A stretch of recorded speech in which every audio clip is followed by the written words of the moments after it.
Hi, everybody. Welcome to another episode of the Leadership Launchpad's Pick and Mix podcast. And I am chuffed to have Adam Boxer here today. And if you're on, I keep saying all the time, but if you're watching this on video, you'll be able to see who he is.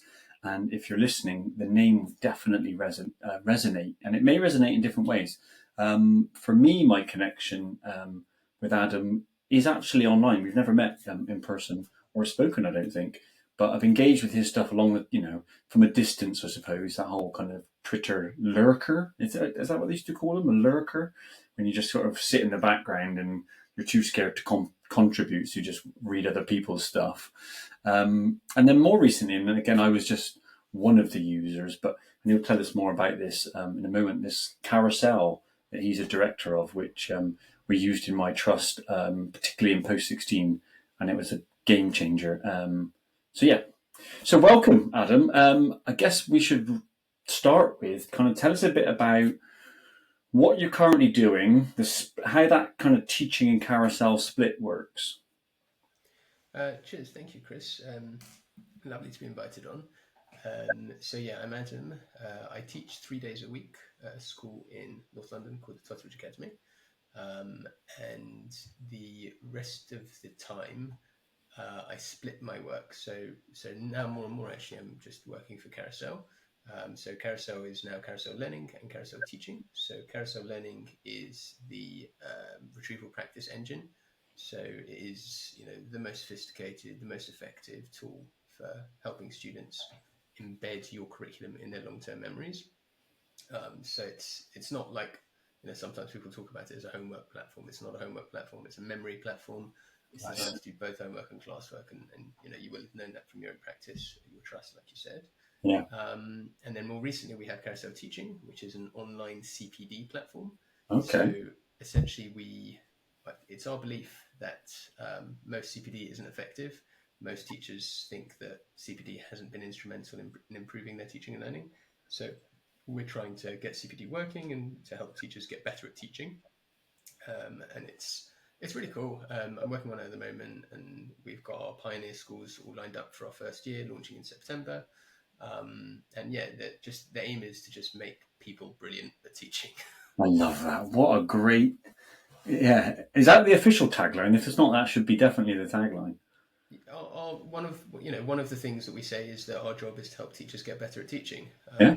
And we sorted retrieval practice through Carousel, and we built something that actually does the thing that it's supposed to do. Yeah. And our aim now is to build a thing that does what it's supposed to do, which is help teachers get better at teaching. And it draws on, so my other job is that I do school visits. So the school will call me up. They'll say, Adam, can you come on over? Normally what they do is they say, can you come and do an inset? And Right. I say, I'd rather not, if that's okay. Can I come on a day when there's like lessons going on? Yeah. We'll spend a day in and out of lessons. We'll do observations. We do observation training. That's we'll cool. give feedback to teachers. We'll give feedback to the whole school. We'll give feedback to SLT. I work with people on the day to try and help them. A lot of teachers and leaders are supposed to observe others as part of their job, and no one's been trained in how to do it. No. So it's something I've been lucky enough to be trained in, so I consider it my kind of duty to pass that on. So and all of that, everything that I've learned from being in 25 different schools and seeing hundreds of teachers and thousands of lessons probably by this point, Yeah. is kind of encapsulated in the Carousel teaching platform. Yeah. How great! And I mean that we haven't even started the podcast, but already that is a great takeaway and a great reflective point for leaders that are listening to this, in that themselves, how much training have you had on effective observation, but probably more importantly, how much do you provide for those that are given that kind of responsibility? Because as you said, it is something that needs training, and especially if you're comparing results between different observers, you get that kind of observer bias, don't you?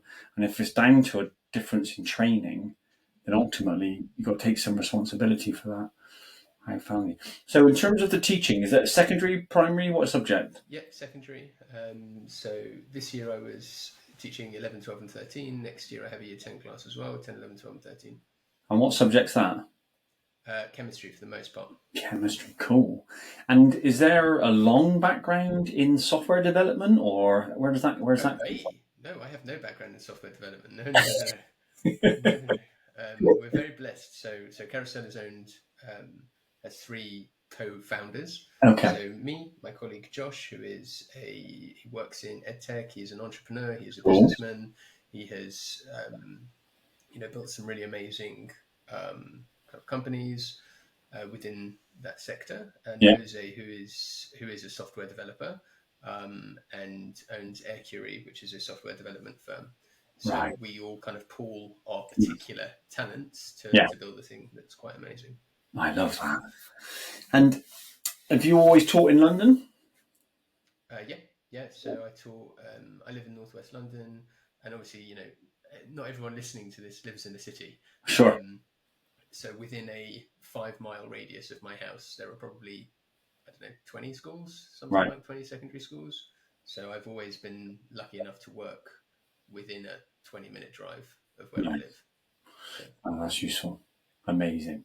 Well, let's get started. For those that are new to the podcast, we have a sort of series of kind of set elements that sit in a sequence, which aim to kind of get behind the leader that we may not know, really. So, as I said, I'm very familiar with Adam's work, but I didn't know anything about him as a person. And so I'm hoping over the next sort of 45 minutes, we will get into that. And so we you might not typically like what you find. Oh, yeah, maybe.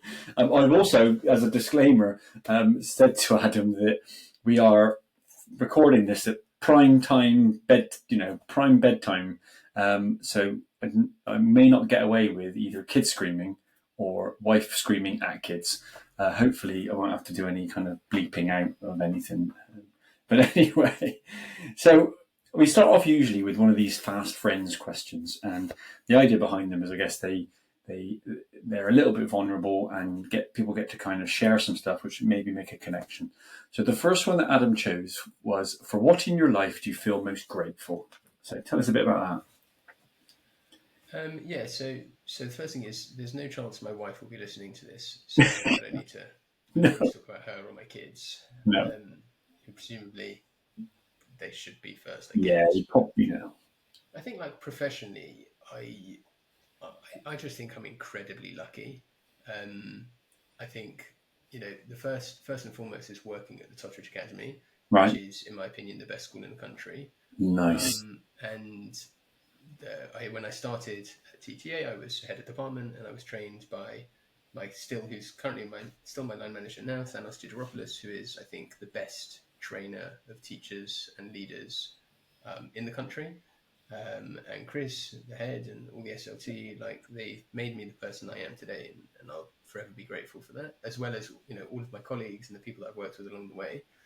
And then being able to work on Carousel, and also that it's an honor and it's a privilege to be able to Nice. work with so many people and to be able to go and visit lessons and to be able to just go into other people's classrooms. Like, it's not a neutral thing, for a lot of people. It's a deeply personal space. And I think, I don't know, like, I'm not really a guy for inspiration or inspirational stuff. It's just not who I am. But like, the simple fact is that, I know you know me, and maybe some of your listeners do as well, but like, I'm pretty blunt. I'm always honest. I'll never lie to another adult.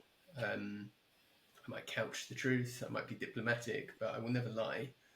And ultimately, I get to work with thousands of teachers who met me 3 seconds ago and Yeah. who are open to that and who are open to professional dialogue and robust conversations. And I think that is something that makes me feel tremendously lucky. Yeah. That is, I mean, like you say, it's so accurate to describe that as a privilege. And I mean, sadly, I wish that more leaders in schools saw it as a privilege to be kind of allowed into another person's kind of classroom. I love this idea that you talked about then, almost like that you're a product of the people that you've worked with, which is a nice sort of phrase. Do you think would you be able to locate in your head any specific attributes that you've got from specific people, or is that a bit too specific?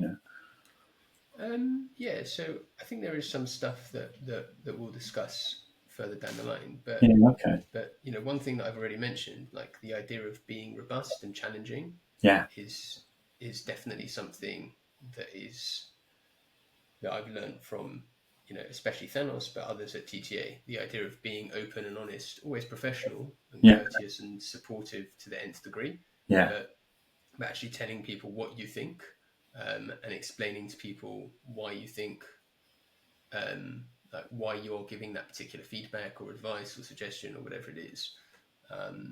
Yeah, for sure, I learned that from those around me.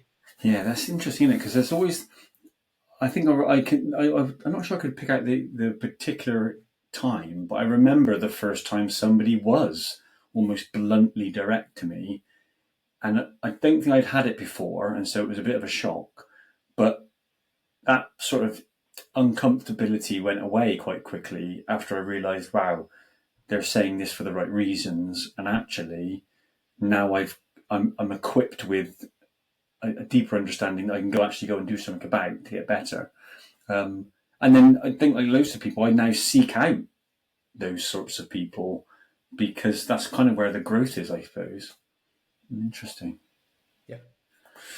Well, let's get stuck into this first ignition point then. So again, for people that are new to the podcast, we talk about key events from the guests' lives, and they may be personal or professional, that acted as some sort of ignition or transformation point.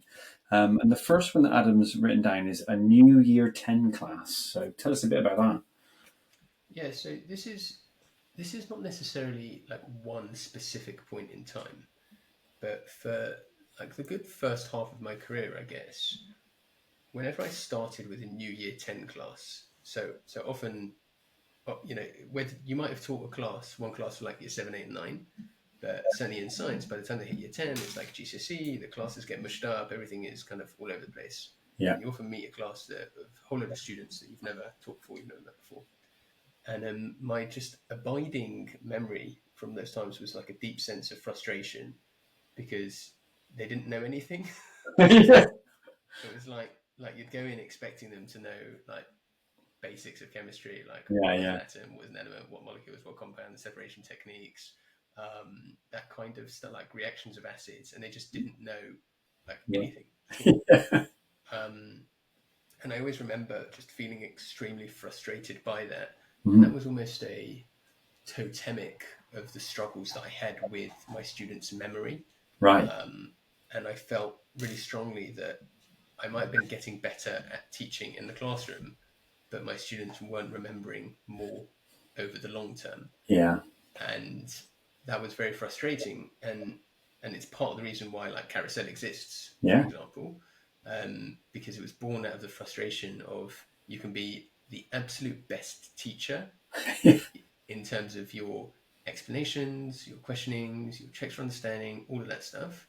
Genuinely, you can be like the best in the world, and your school can have an amazing behavior policy and Yeah. fantastic safeguarding and careers education and extracurricular and enrichment and all of that stuff. And if you don't have a good long-term memory strategy in your school, you are wasting your time Yeah. because students will forget everything that you've ever taught them God. very, very quickly. Yeah, that's incredible. And so, yeah, and I take it you didn't teach them 7, 8, 9, or did you? Well, even sometimes when I did, Yeah, you know, you still have like frustration.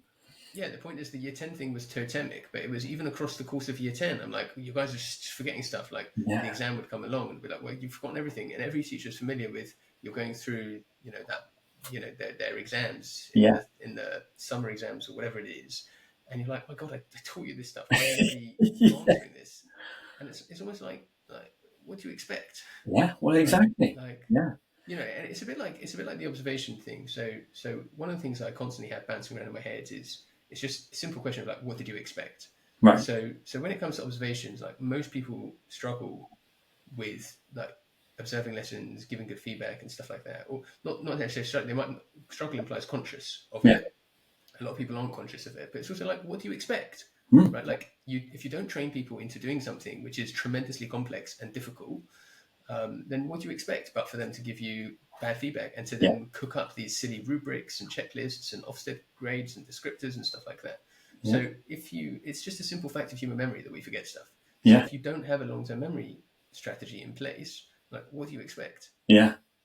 Oh man, to scribble that down quickly. Typically, what happens during these podcasts is the next iteration of the launch pads get born by things that people say, and that idea of what you expect is a classic title for a launch pad because it's so true.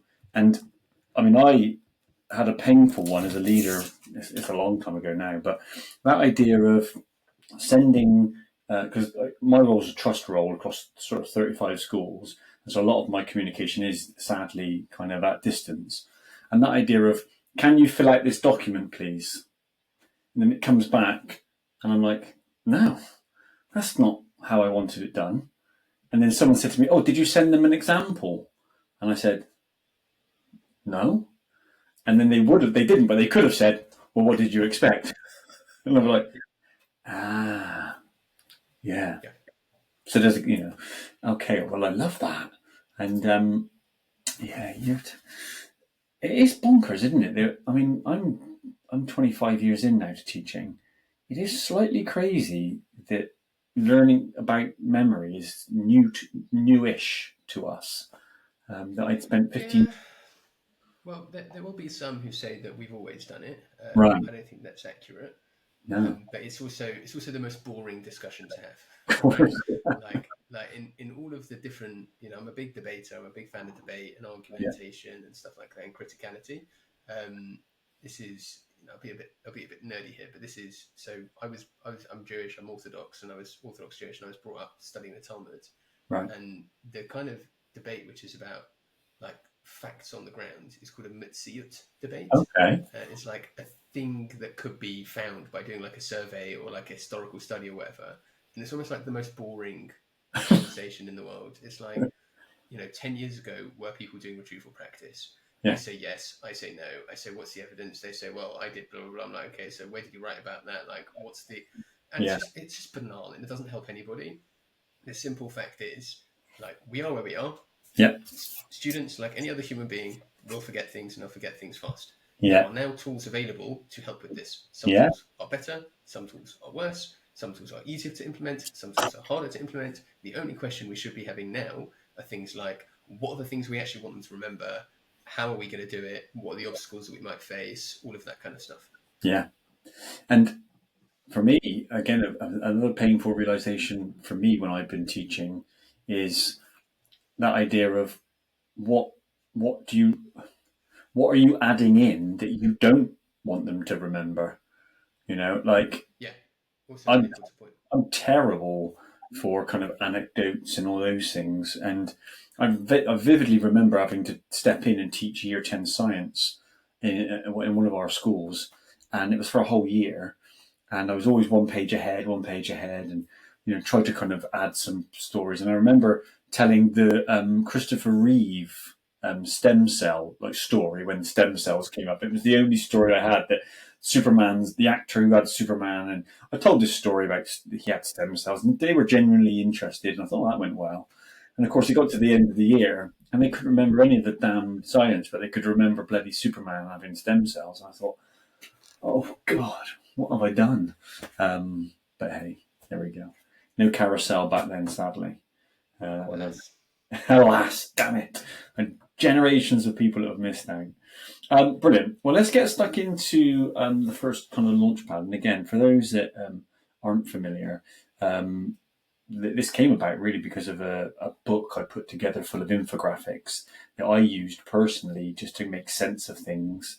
And then just kind of turned into a bit of a hobby where I'd have a thought, I'd try to graphically represent it. And so what we'll do is we'll ask Adam to pick two that kind of resonate with him. I'll talk through them about what I was thinking when I made it, and then we can ask him why it resonates with him. So the first one that he's chosen, let me just share the screen for those there on a laptop. The first one that he's chosen has got the title "In the Mirror and Out of the Window," and basically I was thinking about this in terms of this idea that kind of potentially the most effective leaders look inwardly when things don't go to plan, or if they need to change, and then outwardly, I suppose, when they're celebrating and for kind of inspiration. And it was just a simple way of sort of thinking about, like when things don't go right, where do people assign blame or where do they look to kind of attribute, weakness?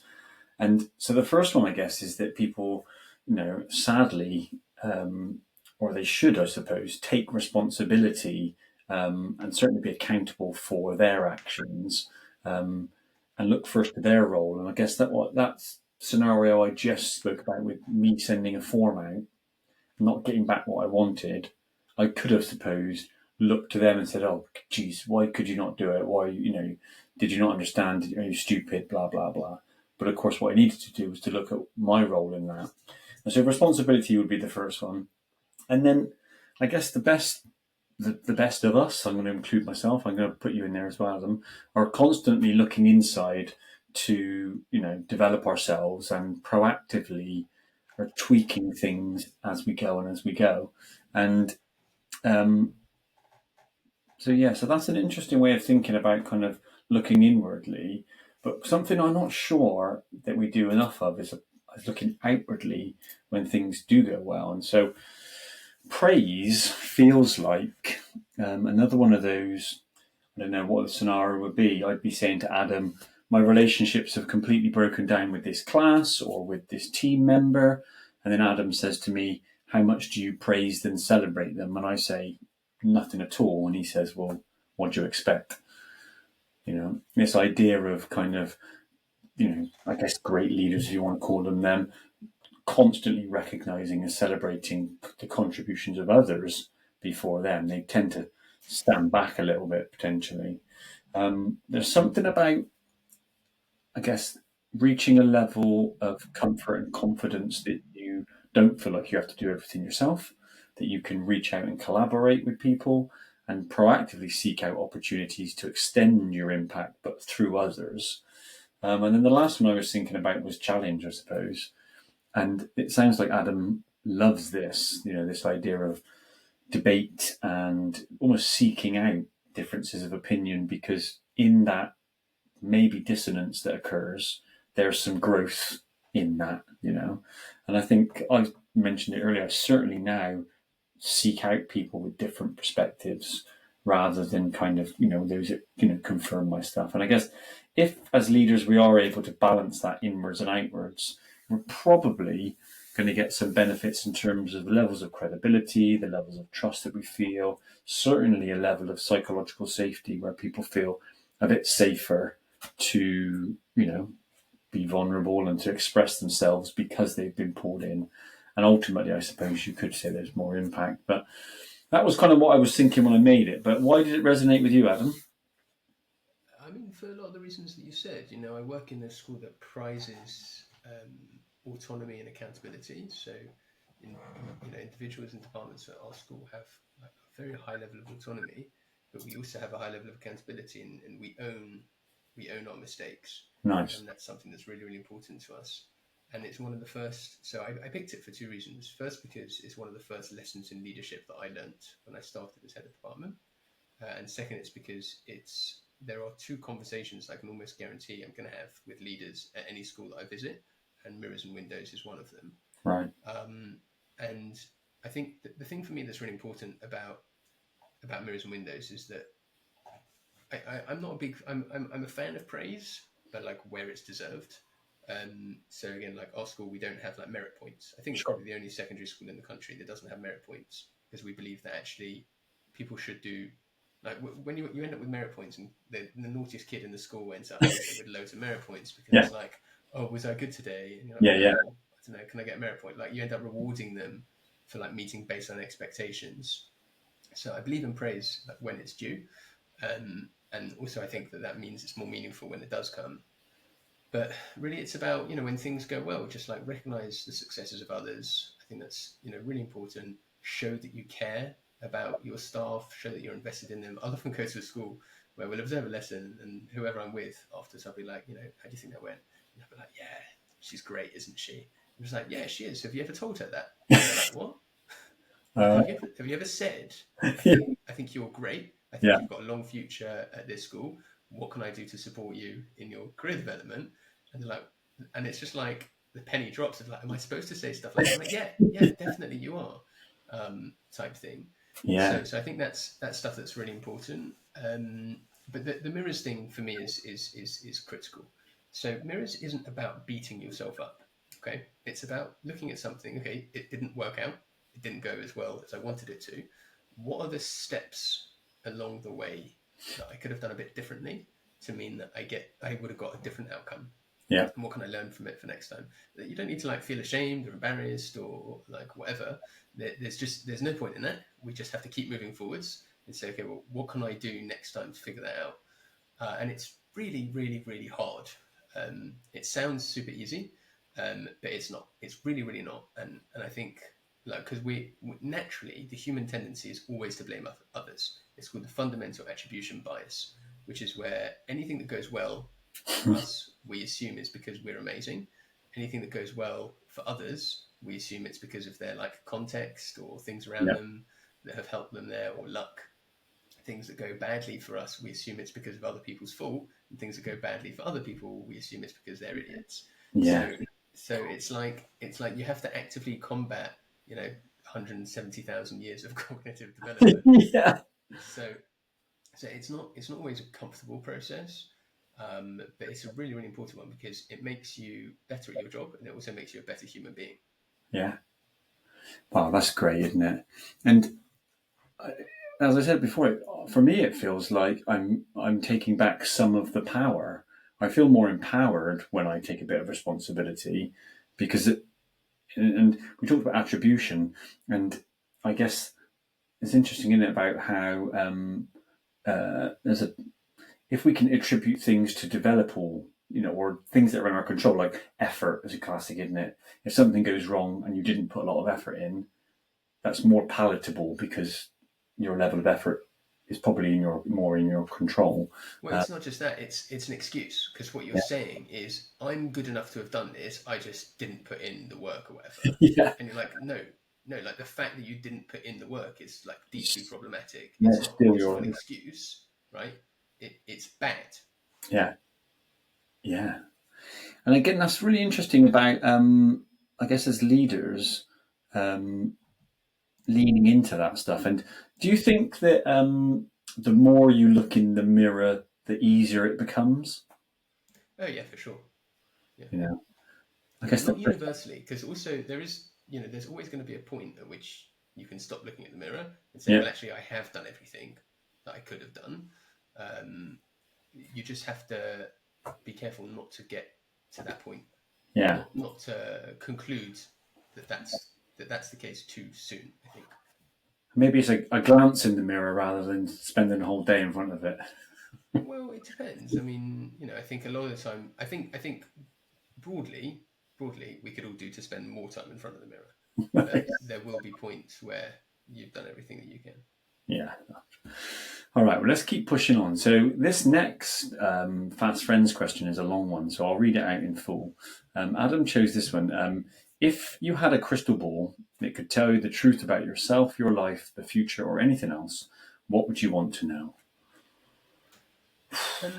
So I have two answers to this. I think the first answer is what I would really want to know, which is that I want to know, like with real fine precision, the things that work and the things that don't. Um, we're constantly in education looking at this or that or the other and saying that's the thing that works, or that's the thing that works, or that's the thing that works. But we don't often have, we have evidence now. We are becoming an evidence-based profession, but I think there's still a lot of haziness around implementation in particular. So it's like, okay, so we know that in the lab retrieval practice works. We know that even in some ecologically valid environments, so when you do an experiment on students in a school, that we know that retrieval practice works. But like, how much do we know that what people in this country are doing when they say they're doing retrieval practice works? So on the one hand, I think I would like that, but on the other hand, I kind of want to subvert the question as well Yeah. and think that like knowing things like that can also, I don't know, maybe there's disadvantages to knowing stuff like that. Maybe maybe our knowledge as a species is kind of exactly where it should be in terms of our development as a species. I tend not to be one of these people who wants to change too many things. Yeah. Like when people are like, if there was one thing in the world that you could wish for, like what would it be? I'm Yeah. like, well, I don't know. I mean, the world's developed the way it's developed, Yeah. and like you can't expect to just change something and everything else to be completely fine. No. So I don't really know. It's a philosophical thing. Yeah. I think on balance, I would like to know, if X claims Y, does Y work? I'd Nice. like to know stuff like that. Yeah, that's nice. I'm not a chemist by any means. Are there any chemist problems? Like, is there any like have we worked out everything in chemistry? Is there anything we still don't know? Um, yeah, I think there's quite a lot we don't know. There's probably some stuff that we'll never know, like quantum mechanics, because it works in a way that's different to the way that our brains work. Right. So there are again some philosophers that say that we'll never really understand stuff like that. Um, I think like the big problems in chem. I mean, the stuff that people were really interested in now is the sustainability stuff. Like, Right. how do we do limitless energy storage? Yes. How do we get carbon dioxide out of the atmosphere? That kind of stuff. And like, whilst there are theories and outlines, it's these things are not easy or straightforward. No. Would you be able to retire if you could answer one of those questions? I think whoever whoever figures out how to do batteries, how to do what we did to like memory storage, Right. like hard drives and Yeah. stuff, where Yeah. you can now get 256 gigabytes on Yeah. a card that's smaller than your like a fingernail. Crazy. Yeah, and 100%. that's happened in like 20 years, right? Yeah. So whoever manages to do that for like energy I storage literally just saw this. is This is 8 gigabytes. Like, yeah. what is that Yeah, about? but even that you've got that thumb drive, 8 gigabytes is like nothing nowadays. Tiny. Yeah, I Your don't your remember. your your your phone can hold 512, like, Crazy. you know Yeah, exciting. or more. Right, well, I got lots of chemistry questions, but we'll save that for another day. Brilliant. Well, let's get into your second kind of Also, ignition. by the way, I'm not like a brilliant chemist. Oh, really? Oh, No, I no, think no, you're being too modest. I'm sure. no. Um, I'm genuinely not. It's not actually my passion. oh, okay. You can like, fact correct me, or just tell me this is some urban myth or not. But the other day I heard a scary story where a set of chemists had got an AI engine to randomly put molecules together in almost, I don't know, infinite combinations um, to try and create. And I think the sort of task it gave it was keep putting things together, making more and more sort of useful, or I don't know what it would be, beneficial molecules, maybe. Sure. And they left it for like 2 weeks. And apparently, the urban myth is that it found, some new compounds that we never knew existed. Does that sound based in reality? Beyond my pay grade. Yeah, it's quite scary for me to think, as a non-scientist, non-chemist, this idea that there are molecules that we haven't put together in certain, and even like it feels like it's sort of, Lego. I think the end of the story, which was the dangerous one, was they changed one thing in the code to say, instead of making increasingly useful molecules, make more and more dangerous ones. Yeah, yeah. And that And then was we all really died. quite exactly. And they were like, yeah, let's try and erase that data. Yeah. Amazing. All right, let's get into your second ignition point then. So this one you've called observation. What was that about? Yes. So this will be this returns to our theme, and it'll be the first time that I was really professionally challenged, which was when Okay. I was first observed by my boss Thanos. Um, and look, I'd been teaching for a while by then. I'd only just joined the school, and I joined as head of department with already like an established reputation as someone who knew about science teaching. And every observation and feedback I'd had up until that point, I don't think had made me a better teacher, right? Okay. So, and I was used to just like either rolling my eyes at the feedback I was receiving or just arguing straight out the bat. And I just thought that's what happened after Yeah. observations. Mhm. And I had this observation with Thanos, and we have these 4 questioning strategies that we use at the school. And I did the lesson, whatever. And it wasn't like he was just dropping in and said to me after feedback, etc., etc. He said, I really enjoyed the way you were using the 4 questioning strategies. I can tell you've been working hard on it. I said, thank you. I really, really have. And I really had. And the questioning strategies are designed for like individual student response, right? So, for example, one is where we are really careful with the student that we select to answer the question based on, for example, how good an indication they give us of the rest of the class's understanding. So that kind of thing. And he says, yeah, I really enjoyed that. Thank you so much. And he said, oh, just out of interest, when you're asking those students those questions, you're asking one student at a time. And I said, yes, that's right. And he said, do you not think it would have been better to use mini whiteboards because then you'd get everyone's answers? And I was like, yeah, it would have been. Now, a normal observer would have stopped there, Sure. right? It would have just said, great, cool, Off and you moved go. on. So Thanos is not a normal observer, and Thanos just literally just gives me, oh, okay, so why didn't you? Right. And at that point, I was like, that's a different category of question. It is. Because I knew then that anything I said to him would be an excuse. Yeah. Right? Like, what could I possibly say as an answer to that question beyond just laziness? Yeah, exactly. Or beyond just not. The pens never work, is what I hear most of the time. Yeah, but it's nonsense, right? Because it'd just be like, I don't understand, just get more pens. Get more pens, geez, yeah. Or I could have said, my students would doodle on the boards, and he'd Exactly. say, okay, so just give them a detention for doodling on the boards. Exactly that, yeah. Or I'd say, students won't write anything, and he'd say, okay, so tell them to write something, or they'll have a detention. But like what are you?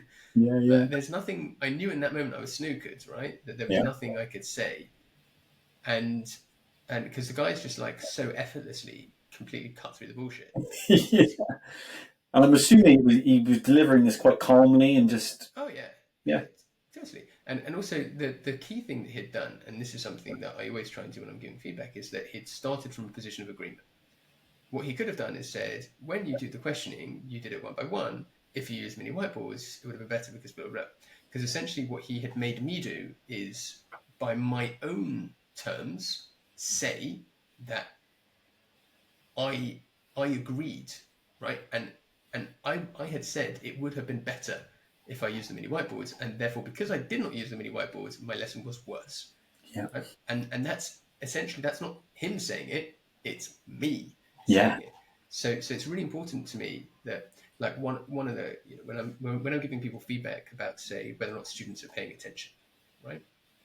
So what I'll do is I'll make sure I'll speak to a couple of students during the lesson. Like, let's say the teacher is doing some questioning, I'll go to a student really, really quietly, and I'll just say, could you just tell me what question Mr. Baker just asked?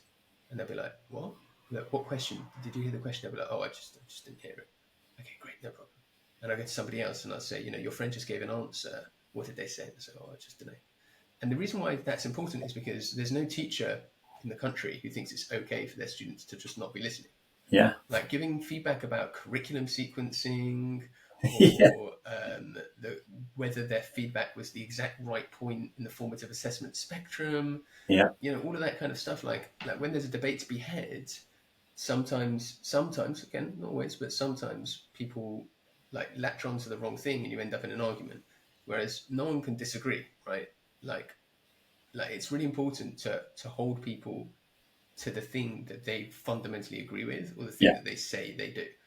And like that's kind of so what I learned from that is the idea of just challenging someone directly, and trying to help them understand that this is not something that they're ever going to disagree on, but also we're trying to be fact-based, we're trying to be cool and calm and deal with things that aren't particularly controversial. And our strong belief at TTA is that if we don't challenge you, we don't change you. So if we don't, if there's no challenge in the feedback, nobody gets changed. And you spoke about this a bit earlier, that like criticality and debate are like really important. And, there is a place for patting each other on the back and, clapping hands and just mindlessly liking and sharing stuff. But there's also a really important place for criticality and debate. And I've been thinking about this a lot recently with the demise of like edgy Twitter. I've been thinking about this a lot recently. And it's really my strong belief that there's no idea in education that won't benefit from criticality, right? Hmm? And even criticality from people who are wrong, Yeah. right? Even if the idea is right, okay, and I'm using the word right and wrong advisedly, Of like course, yeah. just so people understand what I'm getting at. Let's say you've got an idea and the idea is right, and you've got somebody else who is wrong, and they offer criticality on that idea, you can still only stand to gain, Yeah. right? And without that level of challenge, ideas, people don't improve. You Yeah. just, yeah, That's you really just interesting. keep going the way you're going. Because I guess the challenge triggers deeper reflection. Yeah.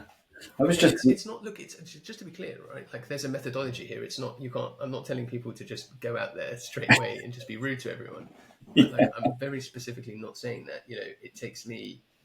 I have a very complicated personal methodology that I use for exposing people to challenge. Yeah. But like CPD is a great example, right? A lot of CPD doesn't work because you stand up and you present an idea. Let's say mini whiteboards, and you say mini whiteboards are great because they help you assess everyone in the room. So the people who are watching think, yeah, that is true, but I assess everyone in the room anyway, Yeah. right? This is not about me. Like, I don't, it's an interesting thing, but it's not, and I don't necessarily disagree, but it's not something that I necessarily need to change in my practice. One of the most common ones is stuff like calling out in lessons. Right? I talk about calling out in lessons the whole time, and everyone is like, yeah, well, kids don't call out in my lesson. I'm like, but they do. Right, like that's why I don't do the inset. That's why I want to do the observations, because I need to be able to say to people, like, I was in that lesson for 10 minutes and there were 8 instances of children calling out, and on each one you didn't challenge a student. So, like, and again, like, that's not the way that I would say to someone, right? Sure. But that level of challenge is important, because otherwise people just assume it's not about them. And I'll always ask people in the morning before I go and observe lessons, like, what do you think, like, what kind of things do you think we'll see? Yeah. Because I need to be able to address them on the things that they're interested in, the things that they're talking about, and vouch for whether or not that is actually happening in classrooms. Yeah. That's really interesting. I had one recently. I I was always kind of, when I thought about self-talk, our kind of inner dialogue, I was always quite comfortable with that sort of, oh, the distinction is positive, negative, fine. Don't have to think about self-talk anymore. I've got enough that I need. And then I tripped over this idea that there was another distinction, this declarative and then interrogative. I was thinking, so I read a bit more about it, and the idea that one way of self-talk, either positive or negative, is through statements or declarations. I'm rubbish, I'm great. And then they were suggesting that if we interchange that or mix it up with interrogative, where we ask ourselves questions, so not I can do that, but can I do that? It requires additional thinking and almost the search or the kind of seeking out of evidence to either explain or not explain. And we typically then believe that type of self talk more because there's more behind it. But that's interesting. I guess it's similar in it that you are challenging yourself. Interesting. Right then, let's get on to the next launch pad. I think we're going to be on this one for a while because this is a juicy one. And so this next one that Adam's chosen, it's not got a very sexy title, to be honest. It just says de-implementation. And of course, I still work with people who are, emerging into leaders who, for them, they're quite openly admit they didn't know that this was a thing. They didn't know that there was a word called de-implementation.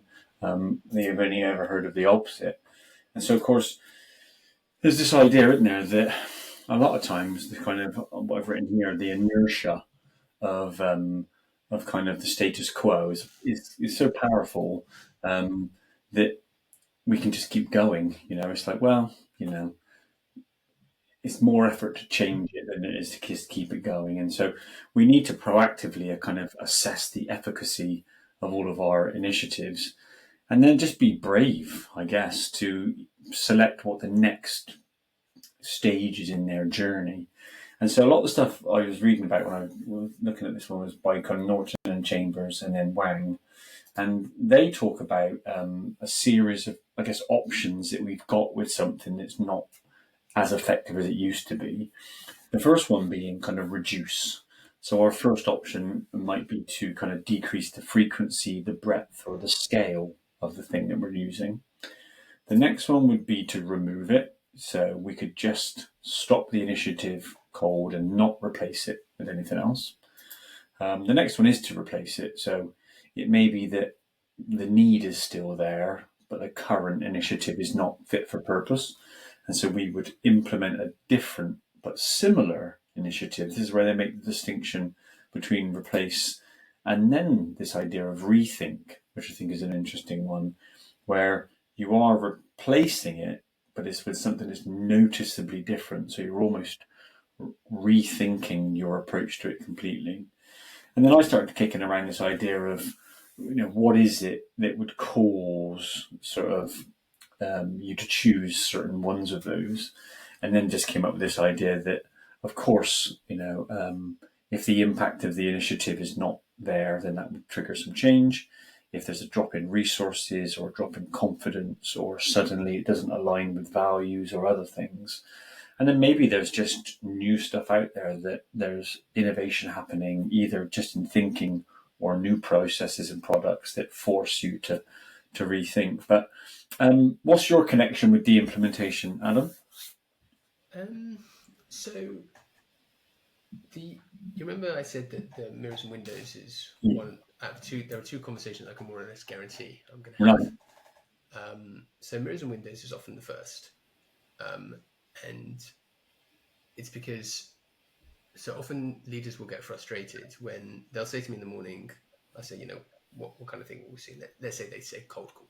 Okay, so I don't use the phrase cold call as a strategy, but I say, okay, well, let's see if we see cold call. We'll go into like 4 or 5 lessons. We won't see any cold call at all. Right. And they'll get annoyed. They'll be like, it's just really frustrating. Like, we've done the training, we've done this, we've done that, we've done the other. And I said, look, let's slow down. Yeah. Let's not get frustrated.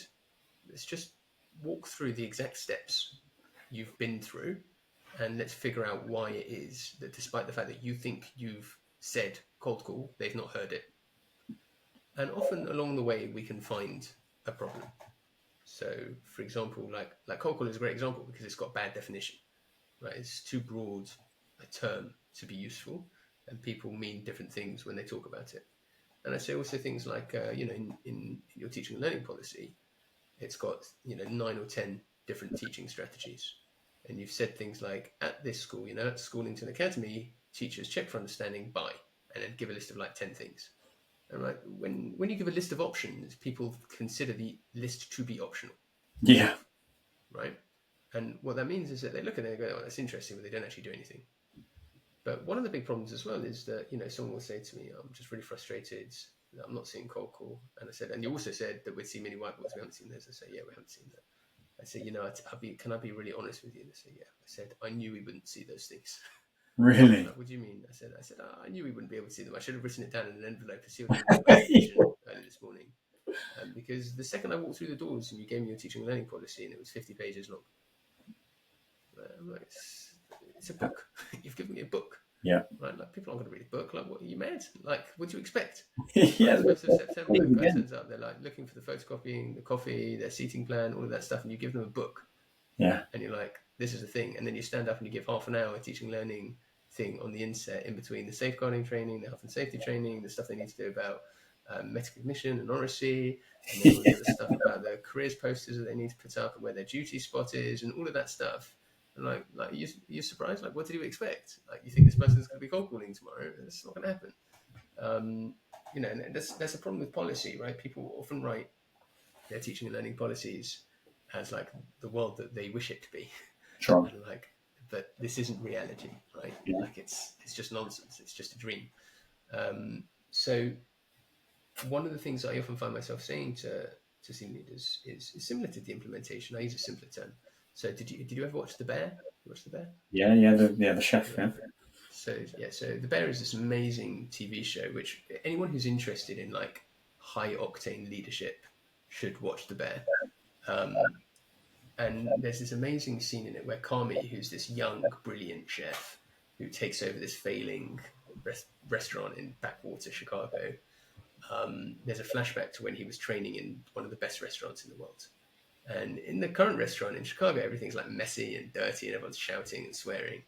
And the flashback is this restaurant where everything is perfect and immaculate and clean and clear, and everyone has got their job and everyone's doing their role and everyone is professional.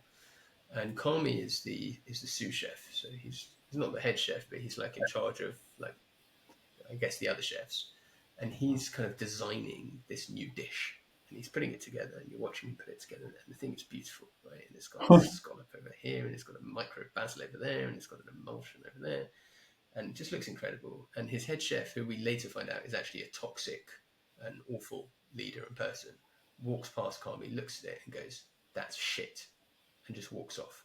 Really? And Kami is like, "What?" Like, and then this guy comes back and he takes a piece of green tape, and the green tape is what they use for labeling everything. So like stock, Sure. bones, waste, whatever. And he takes a piece of this green tape and he writes the word subtract on it. And he puts it on Kami's desk, his workstation. He just points at it and he goes, "That's how we improve." And Kami realizes that he'd done too much to this dish. Right. One too many flavors, one too many textures, too much on the profile, whatever it was, there was something that he'd added that just went too far. And actually, the way we improve is by subtracting. And schools are very good at adding and very bad at subtracting. They're very bad at saying, "Let's not do this thing anymore." And I think you're right that, like, all of the things you spoke about, you know, the replacing, reducing, all of that stuff, like, I think those are like good ways to go about thinking about it. But the headline metric is to just subtract. Yeah. It's just to say, okay, well, what should we just not do? Yeah. Like, Yeah. what can we just take away? Because we can't do everything. School is too complex an organization. And if you try and do too many things, you just end up with, like we said, if you give people a list of options, they think the list is optional. If you give people a book, they won't read any of it. No. Right? Give people a one-pager, they might read it. Give people a book, they're not going to read any of it. So, Yeah, what do you expect? I love that idea. Yeah, and again, I think the listeners to these podcasts, expect and look forward to challenges and questions that they can reflect on. And I guess the one from that section would be, what is it that you could subtract from whatever area of the school you're leading Yeah, on? we had a debate about this literally today. In our department meeting, we have our school, we have a central teaching and learning policy, which is like a page, and then departments build their own handbook, which is supposed to be, again, like 2 or 3 pages. Right. And our policy is supposed to describe the world as it is rather than the world as we wish it to be. And one of the things we were debating today was a particular approach to solving equation questions, like in physics. And like we had a debate today, not about whether. So basically, there's an approach that someone suggested we use to solve the equations and become consistent across the department in using the same approach. Nobody in the room disagreed that that was the right thing to do. Okay. What we disagreed on is whether we should do that in September. Right. As a department, there's only so much we can focus on. There are only so many things we can take on. And we agree that this is something that's good and important, but we're not going to put it in the policy unless it's something that we do or something that we take very, very seriously. And we only have limited capacity for things that we do and take very seriously. So is this the thing that we're going to put in there? Or are we going to put it in there and then it'll never happen? And we just undermine ourselves and our own professionalism by saying there's something that we do that we don't do. Yeah. I mean, there's all kinds of things wrapped up in there, which is great. That idea of being being really strict with yourself about what negative consequences will occur by just adding and adding and adding. Yeah, it's not neutral. And the phrase that I use now in carousel teaching is not subtract. The phrase that I use now is and this is a bit of a lame phrase, because I'm not really normally into like the leadership-y type stuff. But I do like this one. It's restrain and sustain. Okay. So the idea is restrain yourself, hold back. Yeah. Right. Like you don't have to do everything. Okay, you saw a cool blog online about some new teaching and learning initiative. You saw something interesting. You read an interesting article in the TES about something or outreach or whatever. Okay, restrain. but you Yeah. don't have to do everything. You can't. Nobody is ethically obligated to fix problems that they cannot fix. No. Right. So restrain yourself and hold back and focus on just a couple of things and sustain. Maintain your focus. Maintain your gaze. Keep thinking about those things. And I just cannot imagine that there's another way to do leadership. I say this quite a lot. At TTA, I've been there like 6 years now. In all of that time, we've had 4 whole school teaching and learning priorities. And the schools that I've been in before then, we'd have 4 a term. Oh, easy. Right? Yeah. So the idea is that you restrain yourself and you say, what is the one thing that is absolutely categorically going to make this school better? Yeah. Okay, this is the thing. Screw everything else. Let's do that thing and we'll sustain it until we've done it. And that makes a huge, huge difference. I feel like I'm going to have you as co-author of this next Launchpad book. I've written down so That's many fine. down. You write it and just send me some royalties. I'll send you some royalties. Yeah. Wow, that's great. And again, another just great challenge to people that are listening. Okay, well, let's finish off with the last question, which again, I'll be interested to know what this is. But the question you chose was, what personal quality do you feel you need to develop the most? Yeah, so I present a brave face here, but I'm a deeply flawed individual. We all are. So like I don't think I'm special in that regard. But I can be petty and jealous and miserable at the success of others, just like anybody else. I think for me, the thing that I've always had to work on is like I have a very strong ego and kind of sense of my own self and abilities. And whilst I'm aware of the fact that I am also a capable human being and there are things that I can do and there are things that I can do better than other people, I also need to humble myself quite substantially. And that's something that I've had to learn through the challenge and change process and through looking in the mirrors. And I guess that's part of the reason why I chose those for tonight, because they're not things that come naturally to me. They're things I have to work on and have to keep working on, and I don't find easy. And it's like a constant like battle with myself to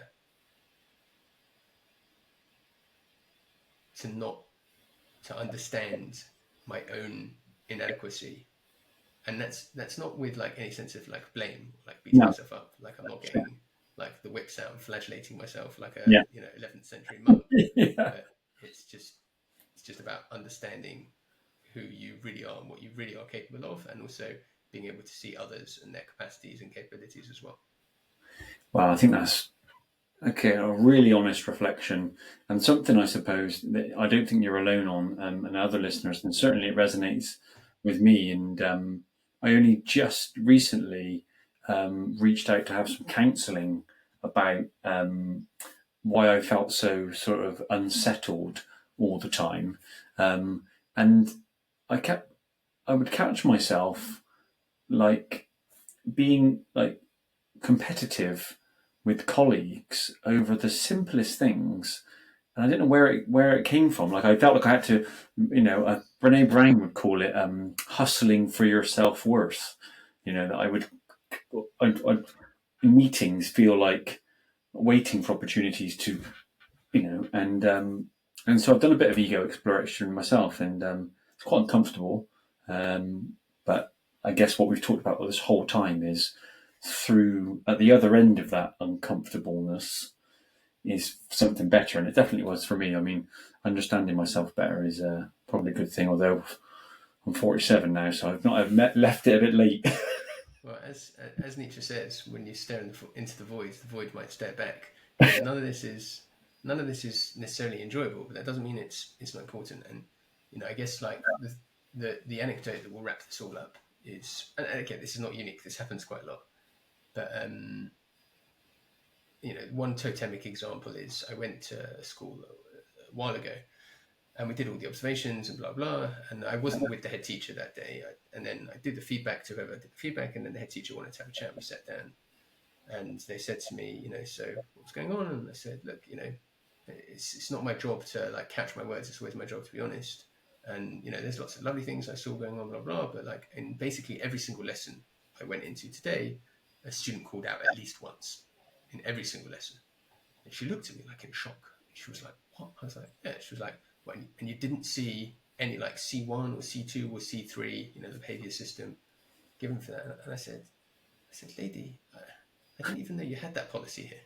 Right. Like I've been in lessons all day and I've not even heard those words, like for anything. And she's getting so annoyed. She's like, I can't believe it. Like we streamlined everything. We built a new policy and we put the posters up and we did the training and blah, blah, blah. And I was like, look, we're not going to get anywhere. Right. I said straight up, I said, look, do you think your staff are...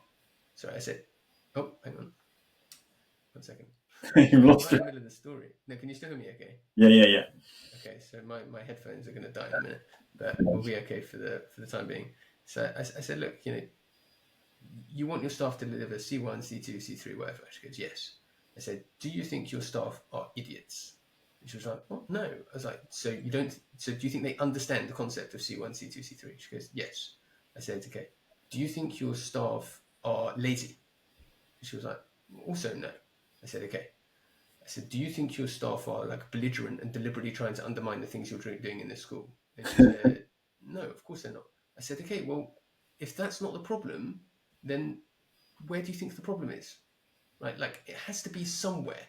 Yeah. There has to be a problem somewhere. And sure, in some schools, some people aren't that great at their job. And in some schools, people are lazy. And in some schools, some teachers are belligerent and want to undermine and stuff like that. Yeah. If that's not the case, and for, in 95% of schools, it's not going to be the case for 95% of staff. If they're not doing the thing you want them to do, it's for some other reason. And we need to figure out what that reason is. And that's looking in the mirror. And it's about understanding that everyone around you is just like you. Everyone around you is also smart and professional, committed and dedicated to improving the outcomes of the students in their charge. If they're not doing the things that you want them to do, it's not because they're idiots. It's not because they're not committed. It's not because they're lazy. It's not because they're trying to undermine you. And you have to figure out what it is that you can do differently to try and obtain that different outcome. Perfect ending. Tell us about how people can connect with you and then with Carousel. Well, if despite everything you've heard, you still want to do that, you can catch me. I try and be as many places as I can at the moment. So you can get me on Twitter. That's Adam Boxer 1. You can get me on Blue Sky. That's Adam Boxer Education. You can get me on LinkedIn. That's Adam Boxer. You can, if you are interested in Carousel Learning, the retrieval practice engine, and how we can help with your school's long-term memory policy, email me at adam@carousel-learning.com. If you are interested in the CPD that we have to offer at Carousel, you can email the same email address, or you can email cpd@carousel-learning.com. And if you're interested in the school visit, again, you can get in touch with me through any of the above, or you can email me at adamboxereducation@gmail.com. You can also, and I don't know if I'm going to get told off for this, but I have my own podcast. It's called Cool. You might like it. We come every Friday. It's a lot of fun. So if you're interested in that, you can check us out on all good podcasts. Amazing. Well, I'll put all of those links in the kind of the comments and whatever it is kind of thing. Thank you ever so much again, Adam, for sparing the time. Thank you to listeners, obviously, for listening. And if you want to, get more involved in the Launchpads or with me, then same as Adam, really, on all the socials and through the website.